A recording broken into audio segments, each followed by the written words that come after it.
கூட இருந்த ஃப்ரெண்ட்ஸா இருக்கட்டும், கூட பழகுனவங்க, கசின்ஸ் யாராவது வேணாலும் இருக்கட்டும், நம்ம ஏஜ்ல இருக்கவங்க, எத்த வீடு, பக்கத்து வீடுக்காரன் எல்லாம் சொல்லி நம்ம கூட இருந்திருப்பாங்க. சடனா பார்க்கும்போது அவங்க இங்க இருக்கிற மாதிரி நம்ம இங்கேயே இருக்கிற மாதிரி ஃபீல் ஆகும். லைக் அவங்க பேஷன் நோக்கி சில பேர் போயிருப்பாங்க. ஏதோ ஒரு ஜாப்ல செக்யூர்டா இருப்பாங்க. அட்லீஸ்ட் அவங்கள பாத்துக்கிற அளவுக்கு ஏர்ன் பண்ற மாதிரி வந்திருப்பாங்க. நம்ம டேலண்ட் என்ன, நம்ம என்ன பண்ண போறோம், எனக்கு என்ன தெரியும், what are I could at, அது எதுவுமே தெரியாம மென்டல் கிளாரிட்டியே இல்லாம ஒரு மென்டல் பீஸா சுத்திட்டு இருப்போம். See guys, I can literally relate. ஏன்னா நான் இன்னும் அப்படித்தான் இருக்கேன். But I made small progress. ஓகேங்களா? ஸோ இன்ஸ்டால தான் கோட்லாம் எல்லாமே மோஸ்ட் ஆஃப் தம் பார்க்குறோம்ல.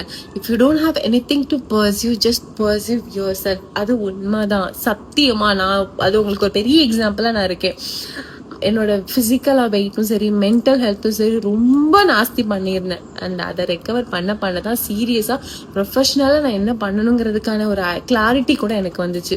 ஸோ யாரு கூடயும் உங்களை கம்பேர் பண்ணாதீங்க. Just start looking at your self.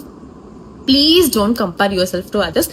Time தான் போகுமே தவிர எந்த ரிசல்ட்டும் உங்களுக்கு கிடைக்காது. So just start looking at yourself. உங்களோட பிம்பத்தை போய் நீங்க உங்களை பாருங்க, and you will get a little bit of clarity.